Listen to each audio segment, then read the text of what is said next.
విశ్వం ప్రమాదంలో ఉన్నప్పుడు ఈ సృష్టిని కాపాడడానికి మహావిష్ణువు వివిధ అవతారాల్లో అవతరించి ధర్మాన్ని కాపాడుతాడు.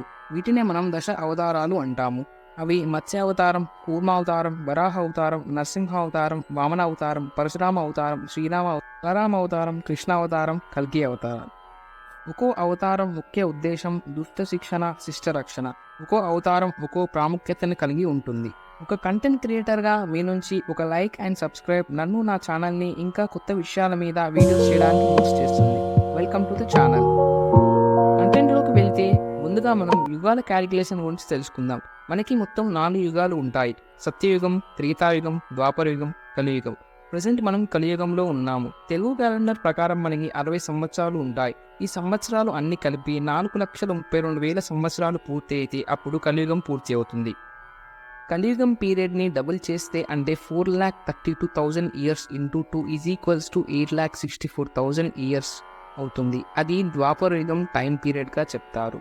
కలియుగాన్ని ట్రిపుల్ చేస్తే అంటే 4,32,000 into 3 is equals to 12,96,000 years అవుతుంది. ఇది త్రేతాయుగం టైం పీరియడ్. చివరిగా కలియుగాన్ని 4 టైమ్స్ మల్టిప్లై చేస్తే 17,28,000 ఇయర్స్ అవుతుంది. ఇది సత్యయుగం టైం డ్యూరేషన్గా చెప్తారు.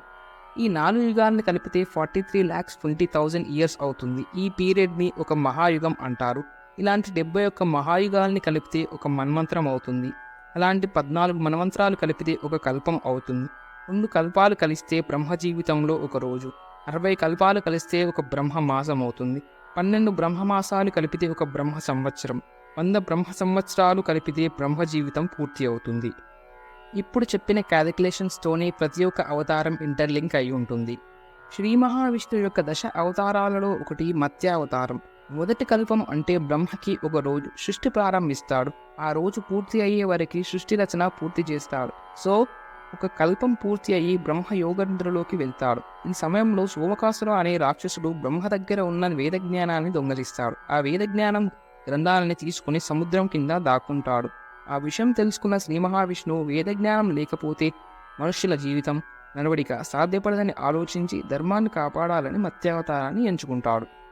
శ్రీ మహావిష్ణువు ఈ కార్యానికి సత్యవ్రతుడు అనే రాజును ఎంచుకుంటాడు. సత్యవ్రతుడు ఒక గొప్ప విష్ణు భక్తుడు. ఒకరోజు సత్యవ్రతుడు కృతమాల అనే నదిలో సంధ్యావందనం చేస్తున్నప్పుడు తన చేతిలో నీరు సూర్యభగవానుడికి అర్పించినప్పుడు ఒక చిన్న చాప తన చేతిలో ఉండడం గమనిస్తాడు. ధర్మాత్ముడైన సత్యవ్రతుడు ఆ చాప ఎక్కడ చనిపోతుందో అని తిరిగి నీటిలో వేస్తున్నప్పుడు విచిత్రంగా ఆ చాప తనతో, ఓ రాజా, నన్ను మళ్ళీ ఈ నదిలో వేయకండి. ఈ నదిలో చాలా పెద్ద పెద్ద చాపలు ఉన్నాయి, నన్ను తినేస్తాయి అని వేడుకుంటుంది. చాప మాటలకి ఆశ్చర్యపడి ఆ చిన్న చాపను తన కమండలంలో వేసి తన రాజ్యానికి తీసుకెళ్తాడు. కొంత సమయానికి ఆ చాప కొద్ది కొద్దిగా పెరగడం జరుగుతుంది. అదంతా గమనించిన రాజు ఆ చాప ఆకారం కొన్ని నిమిషాల్లోనే చాలా పెద్దగా అవుతుంది అని మళ్ళీ సముద్రంలోనే వేస్తాడు. అప్పుడు ఆ చాప మళ్ళీ రాజుని, ఓ రాజా, మళ్ళీ నన్ను ఈ సముద్రంలో వేశారు. ఈ సముద్రంలో ఉన్న పెద్ద సొరచాపలు నన్ను తినేస్తాయి అని అన్నప్పుడు ఆ రాజు ఆ చాపకి నమస్కరించి మీరు ఎవరు అని అడుగుతాడు. అప్పుడు ఆ చాప శ్రీ మహావిష్ణువు రూపంలోకి మారిపోతాడు.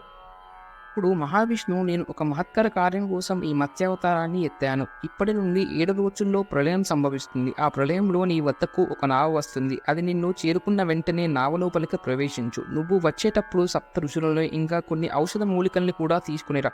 నీకు దారిలో సముద్ర అలలు చాలా భయంకరంగా వస్తాయి. అప్పుడు నేను మత్స్యావతారంలో వస్తాను. అప్పుడు మహాశివుడి మెడలో ఉన్న వాసుకి అనే పాముని నా కొమ్ముకి కట్టు.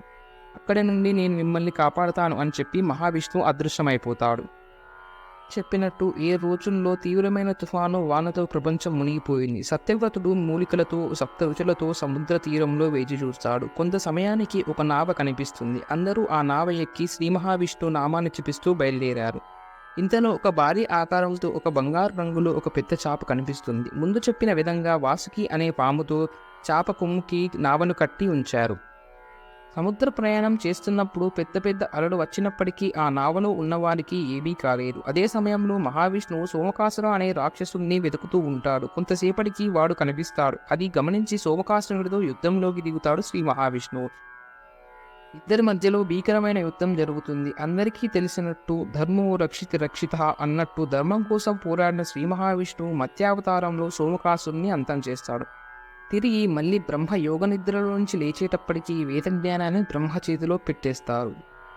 బ్రహ్మకి ఇంకో కల్పం మొదలవ్వడంతో మళ్ళీ సృష్టి రచన ప్రారంభిస్తాడు.